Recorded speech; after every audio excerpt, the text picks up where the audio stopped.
Graça e paz, aqui quem fala é o Pastor Rui. E primeiro, se inscreva no canal, compartilhe o vídeo, curta. E hoje eu queria responder uma pergunta que alguns fazem, né? Os batistas, e que eu falo no espectro dos batistas brasileiros, da Convenção Batista Brasileira. Nós somos arminianos, somos calvinistas, somos um bicho estranho no meio das duas coisas. O que nós somos? E vai ter pastor calvinista, vai ter pastor arminiano, vai ter pastor que diz que não é nenhum dos dois, enfim. O importante não é que um pastor ou outro pastor ou uma igreja diz, e sim o que diz os documentos oficiais de uma denominação. E nós temos o Pacto de Comunhão, nesse Pacto de Comunhão tem a declaração doutrinária da Convenção Batista Brasileira e os princípios batistas. Então nós vamos olhar aqui no Pacto de Comunhão, né, que tem a declaração doutrinária e os princípios batistas, o que de fato nós somos, qual é a soteriologia dos batistas brasileiros. De novo, eu não estou preocupado com o vídeo, como eu fiz um vídeo já sobre a escatologia dos batistas, não era a minha intenção provar o ponto escatológico, e sim demonstrar o que o documento oficial diz. Da mesma maneira que eu vou demonstrar o que o documento oficial diz. Então, se você discorda da declaração doutrinária dos princípios batistas, do Pacto de Comunhão, né? Não adianta botar um textão lá nos comentários tentando provar que o documento está errado. O intuito do vídeo não é abrir um debate soteriológico onde eu vou pegar todos os pontos. Esse não é o objetivo. Né? O objetivo aqui é mostrar o que diz os documentos oficiais. Né?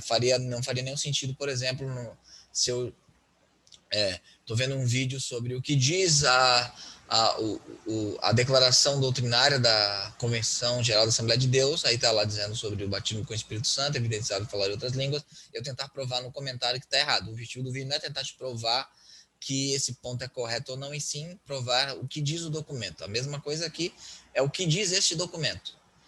Claro que eu vou dar o que diz tal versículo, o porquê que o documento diz, mas o objetivo aqui não é você pegar esse texto, esse vídeo e mostrar, olha, isso está errado porque a Bíblia diz disso, aquilo, outro. O documento tem base bíblica, você, se discordar, vai ter a sua interpretação bíblica, mas o que falam os batistas em seus documentos oficiais?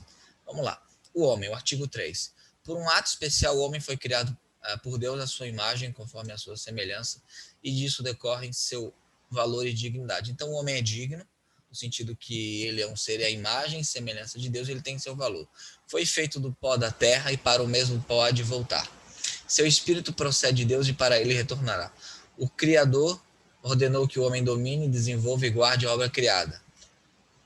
Criado para glorificação de Deus, então o homem foi criado para a glória de Deus. Seu propósito é amar e conhecer e estar em comunhão com seu Criador, bem como cumprir a sua divina vontade.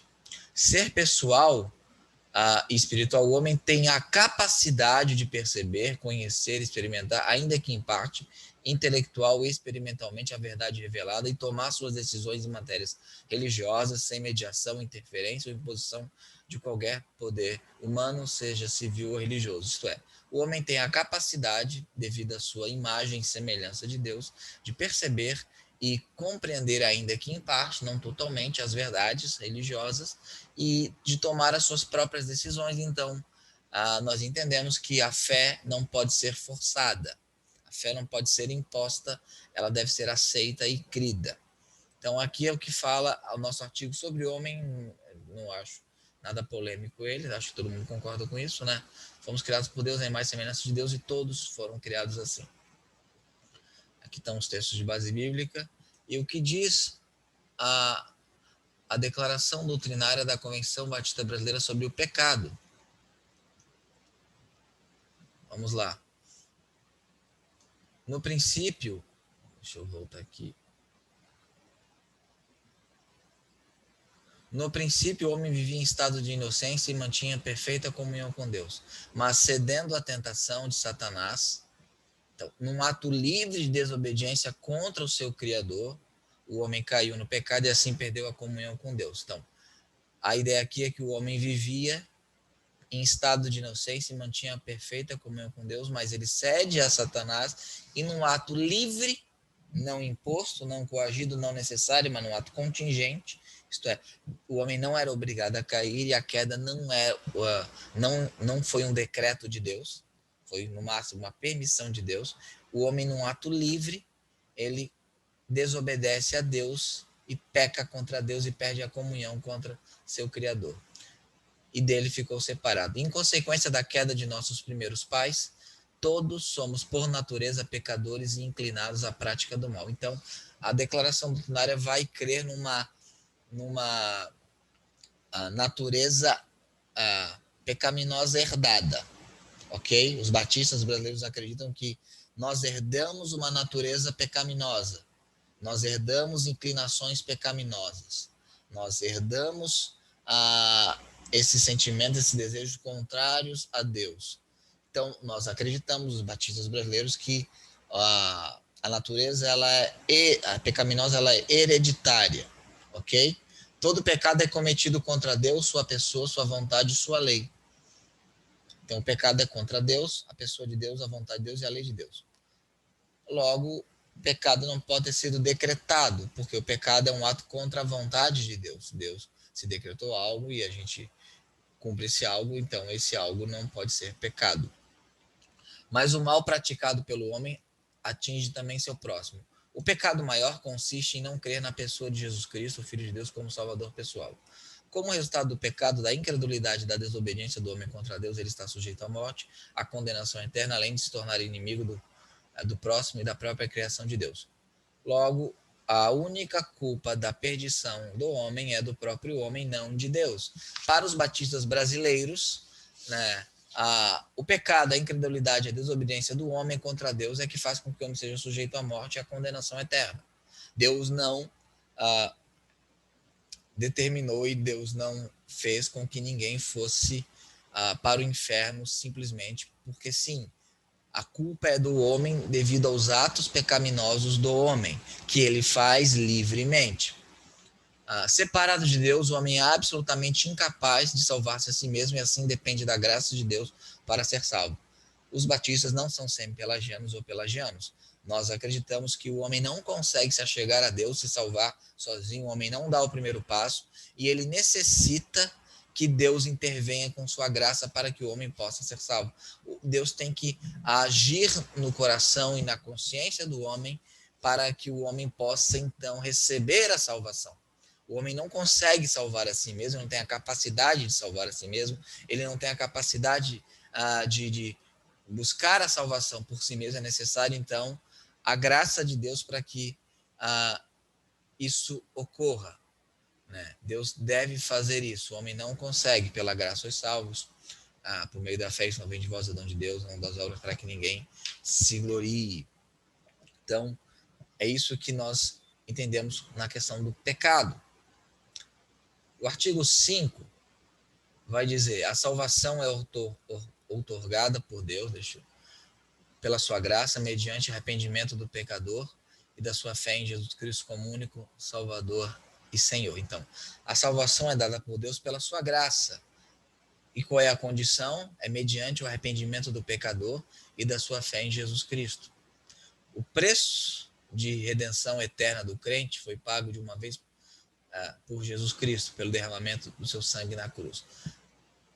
A salvação ela é eterna e ela foi dada, derramada, mediante o sangue de Cristo na cruz. A salvação é individual e significa a redenção do homem na inteireza do seu ser. É dom gratuito que Deus oferece a todos os homens. Na declaração doutrinária, Deus ele dispõe e oferece a salvação a todos os homens e compreende a regeneração, a justificação, a santificação e a glorificação. Ali em Hebreus 2, 1, 4, que é um texto que está na nossa declaração, né? Eu vou ler aqui, não vou botar na tela o texto bíblico para não ficar saindo, voltando toda hora. Hebreus 2, 4, 2, 1 ao 4. Vai dizer o seguinte: portanto, convém-nos atentar com mais diligência para as coisas que já temos ouvido, para que em tempo algum nos desviemos dela. Porque se a palavra falada pelos anjos permaneceu firme e toda transgressão e desobediência recebeu justa retribuição, como escaparemos nós se não atentarmos para tão grande salvação, a qual, começando a ser anunciada pelo Senhor, foi nos depois confirmada pelos que a ouviram, testificando também Deus com eles por sinais e milagres e várias maravilhas e dons do Espírito Santo, distribuídos por sua vontade. O que diz o texto aqui? Que a salvação ela é um ato de Deus e Deus testificou isso, então nós devemos receber isso, ela é oferecida a todos os homens. É o que diz a nossa declaração. A regeneração é o ato inicial da salvação, em que Deus faz nascer de novo o pecador perdido, dele fazendo uma nova criatura em Cristo. Então, o primeiro ato da salvação é a regeneração. Na teologia bíblica, como os batistas entendem, como nós entendemos, a regeneração não é um processo, é um ato. É o ato inicial da salvação. Ela é obra do Espírito Santo, não é uma obra nossa, nós não nos regeneramos, é Deus quem nos regenera, né? É obra do Espírito Santo em que o pecador recebe o perdão, a justificação, a adoção como filho de Deus, a vida eterna e o dom do Espírito Santo. Então, na regeneração, nós recebemos o perdão dos pecados, somos declarados justos, somos adotados na família de Deus e recebemos a vida eterna e o dom do Espírito Santo. Nesse ato de regeneração, o novo crente é batizado no Espírito Santo e por ele selado para o dia da redenção final e liberto do castigo eterno dos seus pecados. Então nós entendemos que na regeneração o crente é batizado com o Espírito Santo. O que é o batismo com ou no Espírito Santo para os batistas brasileiros? É o ato em que o crente é colocado no celeiro, colocado no corpo de Cristo. Todos fomos batizados em um único Espírito, formando um corpo. Então, 1 Coríntios 12, 13. Então, os batistas entendem que o batismo com o Espírito Santo se dá no momento da regeneração, no momento da conversão, em que o crente é batizado no Espírito Santo, selado para o dia final, o dia da redenção. Agora, os batistas entendem que a salvação ela é condicional e não incondicional. O ato salvífico é incondicional, isto é, Deus incondicionalmente decidiu manifestar a sua graça aos pecadores. Agora, qual é a condição para que os pecadores recebam esta graça? Aqui também diz a nossa declaração doutrinária. E aqui ela vai divergir um pouco dos nossos irmãos calvinistas. Há duas condições, então existe uma condição. Condição não é mérito. Por exemplo, qual é a condição para que você receba o Bolsa Família? Você tem que estar dentro do espectro social. Isso não é demérito, na verdade é um problema que as pessoas querem sair dessa condição. Qual é a condição para que você receba assistência da prefeitura, você que é um morador de rua? Ser um morador de rua. Isso é uma condição, isso não é mérito. Então, há duas condições para o pecador ser regenerado: arrependimento e fé. Então, a declaração doutrinária condiciona a salvação ao arrependimento e à fé. Condição não é ter mérito, né? Receber a salvação é diferente de merecer a salvação, ok? Alguns vão falar, se tem condição, então é pelas obras. Já fizemos um vídeo sobre isso, depois você vai lá e você vai verificar que não, é um vídeo sobre se nós contribuímos para a salvação. Nós não contribuímos para a salvação. Então, mas existem condições para receber a salvação. O fato de ter condições não quer dizer que eu mereça essa salvação, né? E qual é a condição?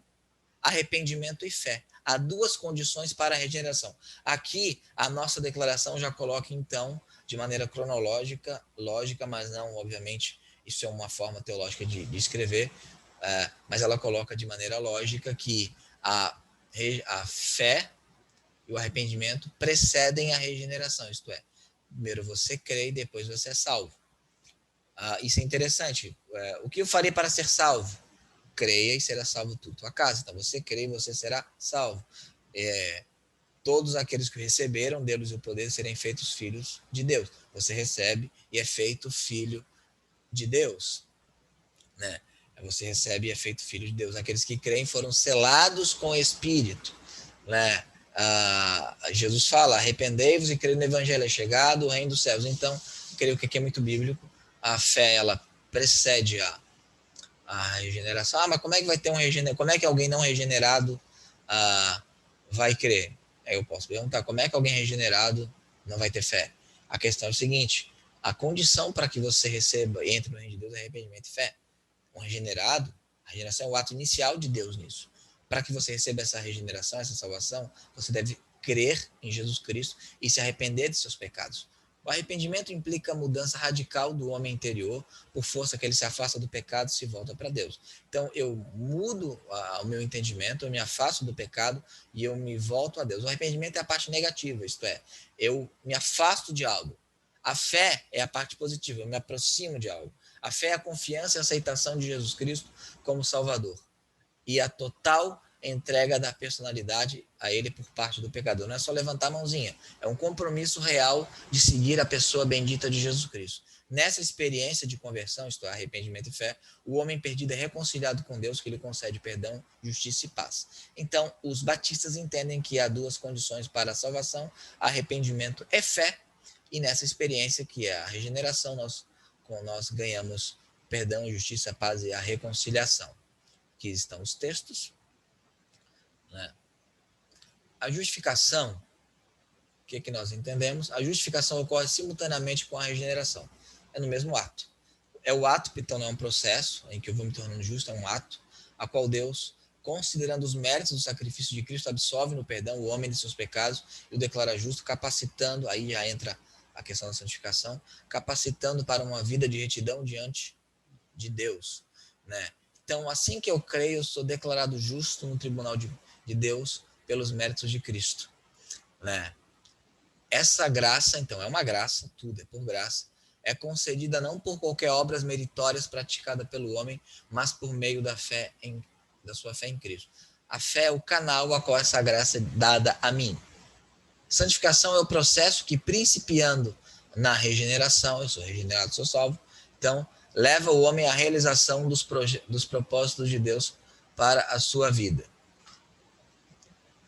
E habilita o pecador a progredir em busca da perfeição moral e espiritual de Jesus Cristo, mediante a presença e o poder do Espírito Santo que nele habita. Então, nada pela minha capacidade, pelo meu esforço, pelas minhas obras, né? É mediante a graça. Ela ocorre na medida da dedicação do crente, se manifesta através de um caráter marcado pela presença e pelo fruto do Espírito, bem como por uma vida de testemunho fiel e serviço consagrado a Deus e ao próximo. Então, à medida que eu vou me dedicando ao Senhor, mais santificado eu fico. De novo, condição para a santificação se dedicar a Cristo, não é mérito.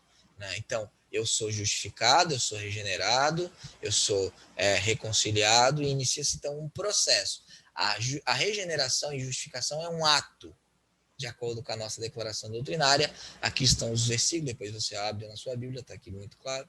E a santificação é um processo contínuo, onde eu vou moldando o meu caráter ao caráter de Cristo.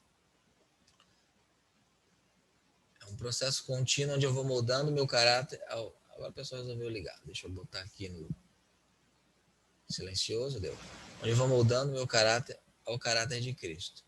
Né? E a glorificação é o ponto culminante da obra de salvação. É o estado final permanente de felicidade dos que são remidos pelo sangue de Cristo. É quando Jesus vinha, a gente ganha o nosso corpo glorioso, né, e ficar todo mundo feliz. Então, são a regeneração, a justificação, a santificação e glorificação, as quatro, não sei se posso falar etapas, mas os 4 processos pelo qual nós passamos, os 4 principais processos, né, a qual o crente passa, é o que diz a nossa declaração doutrinária. Né? E aqui o artigo 6, aqui pode dar algum probleminha com você, seja de que lado você for, vai dar algum probleminha. Deixa eu botar aqui a eleição. A eleição, aqui. A eleição. A eleição é a escolha feita por Deus em Cristo, desde a eternidade, de pessoas para a vida eterna, não por qualquer mérito, mas segundo a riqueza de sua graça. Então, vamos lá. A escolha de Deus em Cristo. Lá em Efésios, capítulo 1, vamos entender o que significa uma escolha de Deus em Cristo. A eleição se dá em Cristo. A eleição para um batista brasileiro era cristocêntrica, que ela se aproxima muito da noção de eleição corporativa e até, devo falar, do comentário de Romano de Calbart, embora a gente não seja neo-ortodoxo, graças a Deus.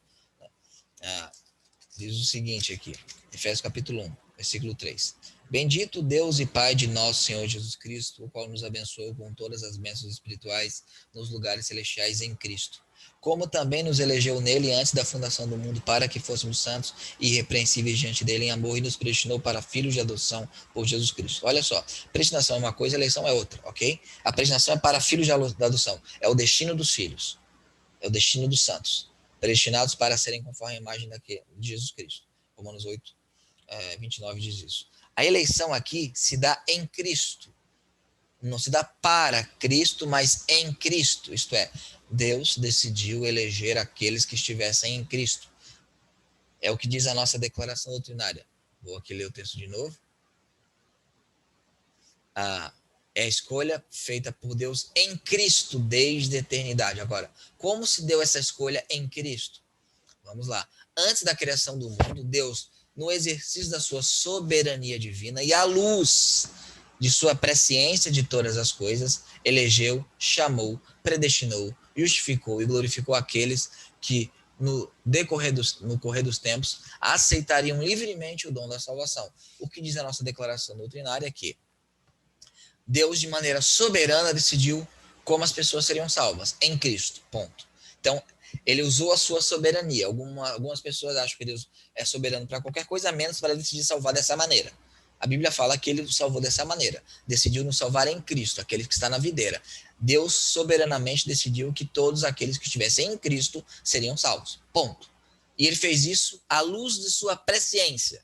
E como é que ele fez isso? Ele glorificou, ele elegeu, chamou, predestinou, justificou, glorificou aqueles que no correr dos tempos aceitariam livremente o dom da salvação. Então, à luz da sua presciência, o único texto que nós temos aqui que vai falar sobre isso é a 1 Pedro 1:2, que diz o seguinte: eleito segundo a presciência de Deus Pai em santificação do Espírito para obediência e expiação do sangue de Jesus Cristo. Graça e paz vos sejam multiplicadas. A palavra grega prognosco, ela significa conhecimento prévio, conhecimento de antemão. Ela é usada por Pedro, aqui em 2 Pedro 3:17. Vós, portanto, amados, sabendo isto de antemão, guardai-vos dos que, pelo engano dos homens abomináveis, sejam juntamente arrebatados e descaiais da vossa firmeza. Olha só. Sabendo isto de antemão. Sabendo, então. A mesma palavra. Ele sabia de algo, de eventos ou pessoas de antemão. Vocês já sabem que isso acontecerá. Deus sabia, no decorrer dos tempos, quem aceitaria livremente o dom da graça. Aí tem aquela pergunta do Branconato. E quem colocou o túnel do tempo para Deus olhar lá? Né? Vem, vamos lá. Que a pessoa aceitaria Jesus. Eu respondo com outra pergunta. Quando um homem estupra uma criança de 2 anos, quem colocou isso no túnel do tempo? Foi Deus ou foi a ação livre do homem que fez isso? Mas Deus não puniu, Deus não fez nada. Quem disse que Deus não fez nada? Deus fará isso no dia do juízo. Deus punirá cada ação má. Né? Deus punirá cada ação má, cada ação equivocada, cada ação maligna. Então, não é que Deus ficou olhando, não. Deus sabe em que circunstâncias cada um aceitaria o evangelho se o evangelho fosse apresentado. Então, aquelas cidades lá que se houvessem feito os milagres se converteriam. Por que os milagres não foram feitos? Primeiro, você não sabe se eles não tiveram graça suficiente. A Bíblia fala que tiveram graça suficiente porque Jesus Cristo é a luz que ilumina todo homem e ele atrairia todos a ele. Então, todas as pessoas têm graça suficiente para buscar a Deus, né? Graça não é mérito, não é um passo que elas dão, mas todas têm graça suficiente para buscar a Deus. E lá em Atos 17 fala que Deus dispôs as nações, os lugares onde as nações estariam. Isto é, nós podemos então entender que até mesmo o local onde você nasceu foi de acordo com a presença de Deus. Deus pode ter muito bem disposto os países cristãos, os países, as pessoas que receberiam o evangelho em locais de mais fácil acesso ao evangelho, em outros lugares, gente que nunca receberia o evangelho, ele pode ter colocado um local onde ele, de fato, o evangelho não chegou. Né? Então, o Joãozinho vai receber o evangelho se tiver em contato com o evangelho, vou botar ele em tal lugar. A Mariazinha não vai, vou botar em tal lugar. Então, a gente não pode usar a nossa cabeça limitada para dizer que a presença de Deus ela não é presciência. A presciência envolve tudo.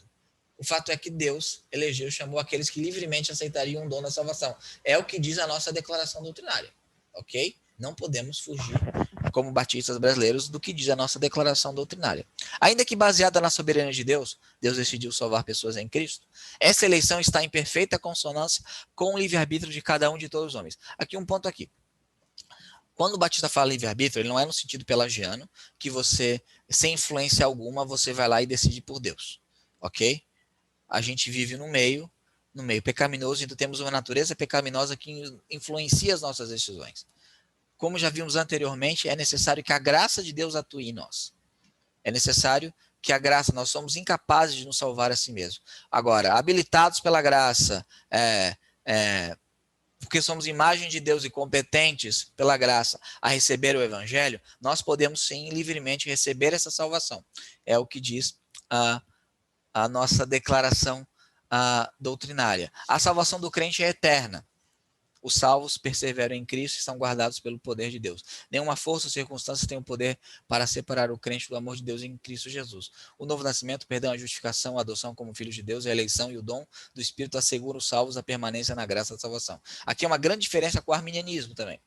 O que Armínio cria? Que quem é o eleito? Aqueles que Deus previu que creriam e perseverariam. Então a perseverança é a base da eleição.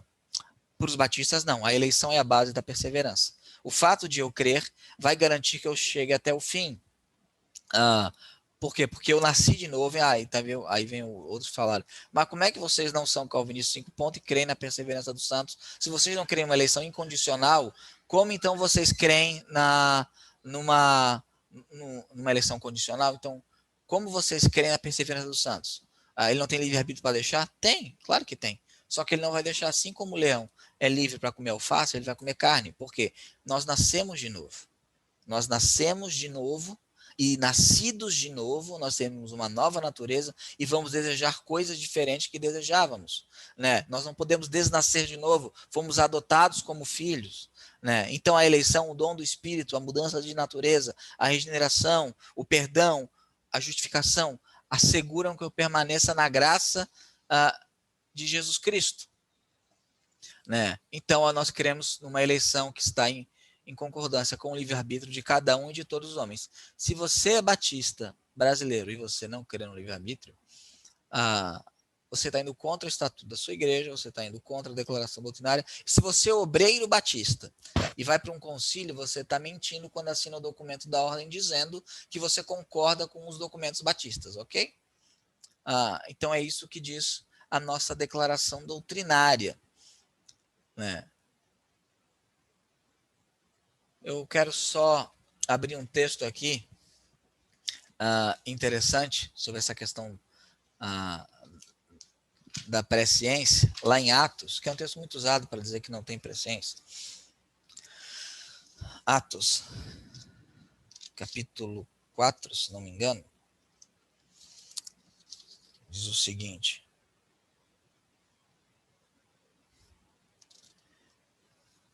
Cadê? Atos 4, 27 e 28. Porque verdadeiramente contra o teu santo filho Jesus, que tu ungiste, se ajuntaram não só Herodes, mas Pôncio Pilatos, com os gentios e o povo de Israel, para fazerem tudo o que a tua mão e teu conselho tinham anteriormente determinado que se havia de fazer. Então, aqui então está dizendo que ele tinha que... foi tudo determinado. Aí vamos usar o texto de Atos 2, 23. Vai indicar que presciência não é presciência. A este que vos foi entregue pelo determinado conselho e presciência de Deus, prendeste, crucificaste e mataste pelas mãos de injustos. Primeiro, 1 Coríntios vai dizer lá que se os sábios desse mundo, os príncipes desse mundo conhecessem a Jesus, não teriam crucificado, ok? O que é aqui determinado conselho e presciência? Se forem a mesma coisa, como alegam os calvinistas, temos um probleminha. Por quê? Se determinado conselho e presciência é a mesma coisa, então o autor aqui está gago. Vou ler como se eles fossem a mesma coisa. A este que vos foi entregue pelo determinado conselho e determinado conselho. Não parece ser o caso. Agora vou ler como se os dois fossem presciência. A este que vos foi entregue pela presciência e pela presciência. Não creio que o autor seja gago. Aqui não é o caso do reforço, como em verdade, o ramen. O que ele quer dizer com isso? Qual é o determinado conselho? Que o Messias tinha que morrer. Ponto. Jesus tinha que morrer. Ele precisava morrer da maneira que morreu? Não. Claro que não. Não. A presciência é o quê? Deus sabia em que momento os reis matariam Jesus. Deus sabia o que eles fariam se estivessem com o Messias em mãos. Deus sabia quais atitudes eles fariam em determinada situação. Foi isso. Foi basicamente isso. Né? Então, ele colocou naquela época e eles mataram Jesus. E mataram Jesus. Então, determinado conselho é que haveria necessidade de uma propiciação. Afinal, não crucificava-se ovelhas, não torturava as ovelhas, que eram símbolos do sacrifício de Cristo. Não se fazia isso. Fizeram isso com o Filho de Deus, né? Porque foi maldade humana. Né? A morte foi determinada. O Senhor agradou em moê-lo. Tudo bem. Só que as ações, Deus constatou. Deus não determinou as chicotadas. Elas foram profetizadas porque Deus sabia que aconteceria. Deus não determinou aquelas impiedades. Deus não pode determinar impiedade. Então, presciência é presciência, ok? Prognóstico, conhecimento prévio de algo. Né? Então é isso que diz a nossa declaração doutrinária. Vamos para o Pacto Comunhão. Estamos chegando no final. Vimos salvação, vimos eleição, né? A questão do pecado. A gente tá caído em pecado, morto em pecado. A gente precisa da graça de Deus. Agora vamos para o Pacto Comunhão. Né? Cadê? Aqui, ó. O Espírito Santo, né? Deixa eu ver se o Espírito Santo é o homem. Ao indivíduo. A Bíblia revela que cada ser humano é criado à imagem de Deus, único, precioso e insubstituível. Criado ser racional, cada pessoa é moralmente responsável perante Deus e o próximo. O homem como indivíduo é distinto de todas as outras pessoas. Cada pessoa é unido aos outros no fluxo da vida, porque ninguém vive nem morre para si mesmo. A Bíblia revela que Cristo morreu por quem? Por todos os homens. Por todos os homens. O fato do homem ser criado à imagem de Deus e de Jesus Cristo morrer para salvá-lo é a fonte da dignidade e do valor humano. Ele tem direitos outorgados por Deus de ser reconhecido e aceito como indivíduo, sem distinção de raça, credo ou cultura, de ser parte digna e respeitada da comunidade, de ter a plena oportunidade de alcançar seu potencial. Cada indivíduo foi criado à imagem de Deus e, portanto, merece respeito e consideração como uma pessoa digna de valor. O indivíduo aqui, o homem, foi criado à imagem de Deus e Cristo morreu por todos os homens. 1 João 2,2 diz isso. Né? 1 Timóteo 4,10 diz isso. 1 Timóteo 2,4 diz isso. 2,6 diz isso. E por aí vai. Então, os batistas não creem numa expiação limitada. Eles creem numa expiação ilimitada. Né? Isso é interessante, porque o fato de, eu já também falei sobre isso, tem um vídeo sobre expiação limitada, Jesus morreu por você. O fato de ele morrer por todas as pessoas, nem todas as pessoas serem salvas, não é desperdício de sangue. Da mesma maneira, o fato de Deus ter dado uma lei, as pessoas obedecerem à lei, Deus não perdeu tempo em dar uma lei. Né? O fato que a intenção foi feita, a intenção de propiciar a salvação a todos, né, de dar a oportunidade de salvação a todos. 1 Timóteo 4,10 fala que Jesus é o Salvador, Jesus é o Salvador de todos os homens, especialmente dos que creem. Né? Então, a potencialidade de salvação a todos e eficazmente aqueles que creem. Então, a Bíblia, os batistas, nós, batistas brasileiros, entendemos que Jesus Cristo morreu por todos os homens, e nem a confissão de fé de New Hampshire, que era anterior, vai negar isso, porque ela fala que a única coisa que impede o pecador de ser salvo é o seu próprio pecado. Né? E ela fala que a graça é oferecida a todos. Então, o indivíduo, porque criado à imagem de Deus, torna-se responsável por suas decisões morais e religiosas. Ele é competente, sob orientação do Espírito, para formular a própria resposta à chamada divina do Evangelho de Cristo para a comunhão com Deus, para crescer na graça, no conhecimento do nosso Senhor. Então, o que ele está dizendo aqui? Que ele é competente. Cada pessoa é competente e responsável perante Deus nas próprias decisões e questões morais e religiosas. Então, nós devemos cometer a liberdade, inclusive de rejeitar o Evangelho e de aceitar o Evangelho sob a orientação do Espírito Santo. Alguns vão chamar de graça preveniente, outros graça capacitadora, outros a ação do Espírito, seja o nome que você quiser dar. O que os batistas entendem? Jesus morreu por todo mundo e todos podem responder sim ao Evangelho, orientados, capacitados pela graça de Deus. Né? Isso é muito bom. Creio que os nossos documentos são muito bons. É bom você que não é batista conhecer o que diz os nossos documentos de fé. Não caiam em teólogozinho de internet que disse isso, aquilo, não cai, aqui são os documentos oficiais, ok? E você que é batista, é bom conhecer o que a sua própria denominação afirma, né? Que a gente possa crescer na graça, no conhecimento, vamos ter diferenças, obviamente. Aqui não é o objetivo do vídeo convencer um presbiteriano, um metodista, um assembleano de nada, é mostrar o que os batistas acreditam. Que Deus possa abençoar vocês, que vocês fiquem com o Senhor. Deus abençoe.